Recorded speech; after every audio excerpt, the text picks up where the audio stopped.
बिस्मिल्लाहिर्रहमानिर्रहीम, अस्सलाम वालेकुम। सबसे पहले तो आप लोगों का बहुत शुक्रिया अदा करना चाहूँगी। बेबी के बाद, नूरबानो के पैदा होने के बाद आप लोगों ने बहुत ज़्यादा प्यार, बहुत ज़्यादा लाड दिया, लेकिन बहुत से सवाल भी पूछे, जिनमें से आज एक मेजर क्वेश्चन जो मेरे से पूछा जा रहा है उसका मैं जवाब देना चाहूँगी। मुझसे बार बार ये पूछा जा रहा है कि प्रेगनेंसी के बाद वो कौन सी चीज़ें हैं जिनके साथ आप या ख़वातीन ज़्यादातर स्ट्रगल करती हैं। अब जो 3 मेजर चीज़ें मैंने हाईलाइट की हैं, देखिए वेट तो अपनी जगह है।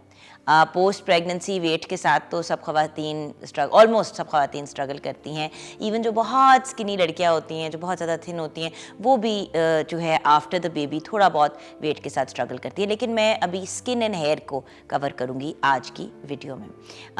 तो सबसे पहले तो मैं उस चीज़ पे बात करूँगी जिस पे मैं बहुत ज़्यादा अपसेट हुई थी। हसन की बारी भी, और अब जब मैं नूर की बारी प्रेग्नेंट हुई तो मैं बहुत ही ज़्यादा डिस्टर्ब हुई।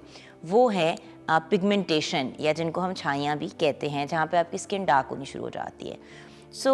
मेरे 5th या 6th मंथ में गले पे काफ़ी ज़्यादा मुझे लगना शुरू हो गया कि मेरा नेक जो है वो डार्क होना शुरू हो गया है। यहाँ पे डार्कनेस होनी शुरू हो गई और मेरे चीक्स पे अजीब से पैचेस पड़ने शुरू हो गए। मैं बहुत ज़्यादा अपसेट हुई। मैं डॉक्टर के पास गई, मैंने डर्मेटोलॉजिस्ट से रब्ता किया, डॉक्टर आमना राज जो है मेरी डर्मेटोलॉजिस्ट। मैंने कहा आमना ये क्या हो रहा है? उसने कहा जुगन यू आर प्रेग्नेंट। ज़्यादातर जो चीज़ें प्रेगनेंसी में इस किस्म की होती हैं वो क्लियर अप हो जाती हैं। खैर, प्रेगनेंसी के बाद अब माशाल्लाह नूर जो हैं ऑलमोस्ट 6 वीक्स की हो गई हैं, तो आफ्टर 6 वीक्स कुछ वेट तो मेरा कम हुआ, लेकिन जो ये छाइयाँ टाइप हैं ये अभी भी मुझे हल्का हल्का बॉदर करी। मतलब थोड़ी थोड़ी सी हैं, अभी तो मेकअप लगा आपको नज़र नहीं आ रहा, बट हल्का हल्का यहाँ पे मुझे भी डार्कनेस नज़र आ रही है। तो मैं गई डर्मेटोलॉजिस्ट के पास, तो उन्होंने मुझे ये बताया कि एक तो पील भी हो सकता है जो ज़रा सा एक्सट्रीम होता है केस। तेरा सम फेस पील्स जो लगाए जाते हैं, केमिकल पील्स, जो ऑब्वियसली डर्मेटोलॉजिस्ट खुद करती हैं। आपने अगर ज़रा स्लोअर प्रोसेस करनी है तो आप माइक्रोडर्माब्रेशन करके आहिस्ता आहिस्ता करके स्किन के लेयर्स जो हैं ये ज़रा स्लोअर प्रोसेस है। Then there are some creams जो आपको रेकमेंड की जा सकती हैं। मेरी आपको रिकमेंडेशन यही है कि फ़नी टोटके ट्राई करने के बजाय अगर आपको छाइयाँ या पिगमेंटेशन बॉदर कर रही है तो डेफिनेटली डर्मेटोलॉजिस्ट से रब्ता करें, जैसे मैंने किया। ऑब्वियसली मैं कुछ होम रेमेडीज़ भी आगे जाके आपके साथ शेयर करूंगी नेक्स्ट वीडियोस के अंदर, और पहले भी मैंने आपके साथ कुछ छाइयों के लिए शेयर की हैं।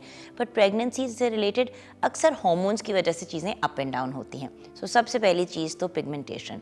दूसरी चीज़ जिसके साथ अब मैं स्ट्रगल कर रही हूँ ड्यूरिंग प्रेगनेंसी, बाल बहुत ही खूबसूरत हो गए, थिक हो गए, लस्ट्रियस हो गए, लेकिन अब क्योंकि मैं बेबी को फीड भी खुद कराती हूँ, she is completely mother feed पे नूर माशाल्लाह से, तो ऑब्वियसली जब आपकी बॉडी में से इतने न्यूट्रिएंट्स भी जा रहे होते हैं और ये सारा कुछ हो रहा होता है तो उसके कुछ तो साइड इफ़ेक्ट्स होते हैं, जिनमें से एक साइड इफ़ेक्ट ये है कि बाल गिरने शुरू हो गए हैं, और काफ़ी ज़्यादा गिरना शुरू हो गए हैं, जिसकी वजह से कभी कभी मैं नहाते हुए परेशान हो जाती हूँ कि ये जो गुच्छे मेरे हाथों में आ रहे हैं मैं क्या करूँ। तो इसका बहुत अच्छा सलूशन ये है कि आप अपनी जो गायनेकोलॉजिस्ट हैं उनसे रब्ता करें, और पीडियाट्रिशियन के साथ भी ऑफ कोर्स बात कीजिएगा जब आप ये चीज़ स्टार्ट करें, क्योंकि माँ के दूध में बहुत सी चीज़ें एक्सट्रैक्ट होती हैं, मतलब साथ साथ निकलती हैं जब आप बच्चे को दूध पिलाते हैं। तो चेक करें कि कौन सी मल्टी वाइटामिन्स आप ले सकते हैं। जैसे हेयर एंड स्किन के लिए बायोटिन बहुत अच्छी है, उसके अलावा और भी बहुत सी मल्टी वाइटामिन्स है जो आप इस्तेमाल कर सकते हैं। तो ऊपर लगाना तो अपनी जगह है, लेकिन अक्सर बाल न्यूट्रिएंट डिफिशिएंसी की वजह से गिरने शुरू होते हैं। मैंने भी कुछ मल्टी वाइटामिन्स लेने शुरू किए हैं, लेकिन डॉक्टर से इजाज़त लेके, उनसे रब्ता करके, उनसे क्लैरिटी लेके। The second thing that I have struggled with is here loss. शुरू में बहुत ज़्यादा बाल थिक हो गए, प्यारे हो गए, एंड देन अब आफ्टर द बेबी गिरने शुरू हो गए हैं। इससे पहले कि ज़्यादा कोई सीरियस सिचुएशन होती, मैंने अपनी जो गायनेकोलॉजिस्ट हैं और उसके अलावा जो मेरे बेबी की जो डॉक्टर हैं, पीडियाट्रिशियन हैं, उनसे रब्ता किया और पूछा कि ये अगर मैं मल्टी वाइटामिन्स लूँ तो क्या कोई प्रॉब्लम तो नहीं होगी। तो उनकी परमिशन से, एंड देन ऑफ कोर्स खुराक अच्छी लें। देखिए स्किन, बाल, ये सब चीज़ें आपको इसके लिए खुराक चाहिए होती है। अगर हम डाइटिंग करेंगे, मुझे बहुत से लोग कह रहे हैं आप अपने पुराने वेट पे कब जाएंगी। देखें, बच्चा पैदा किया है, 9 महीने लगे वेट गेन होने में, तो 6-8 महीने तो लगेंगे ना उतरने में। दूसरी बात, मैं इस स्टेज पे लाइफ में माशाल्लाह 3 बच्चों की मैं मदर हूँ, हमज़ा हैं, हसन हैं और अब नूर हैं। तो मैंने अपनी बॉडी का भी ख्याल रखना है। सिर्फ स्क्रीन के लिए अपने आप को बहुत स्किनी करके ख़ुद अपनी बॉडी को सफ़र कराना और अपने बच्चों को सफ़र कराना गलत बात है। सो आराम आराम से वो कर रही हूँ, बट कोशिश कर रही हूँ कि अच्छी खुराक लूँ। सो उससे भी स्किन और बालों को बड़ा फ़र्क पड़ता है। अच्छा, तीसरा इशू जो अल्लाह का शुक्र है मैंने नहीं फ़ेस किया लेकिन बहुत सी ख़वातीन फ़ेस करती हैं, वो हैं स्ट्रेच मार्क्स।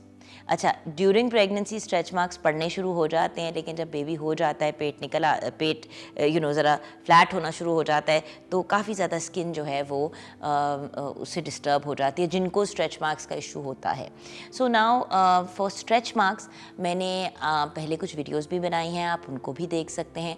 उसके अलावा मेरी तो रिकमेंडेशन अगेन यही होती है कि स्किन को मॉइस्चराइज रखें। देखें, जो बड़े डार्क स्ट्रेच मार्क्स होते हैं वो 6 मंथ्स टू अ ईयर के अंदर काफ़ी हल्के हो जाते हैं बेबी होने के बाद।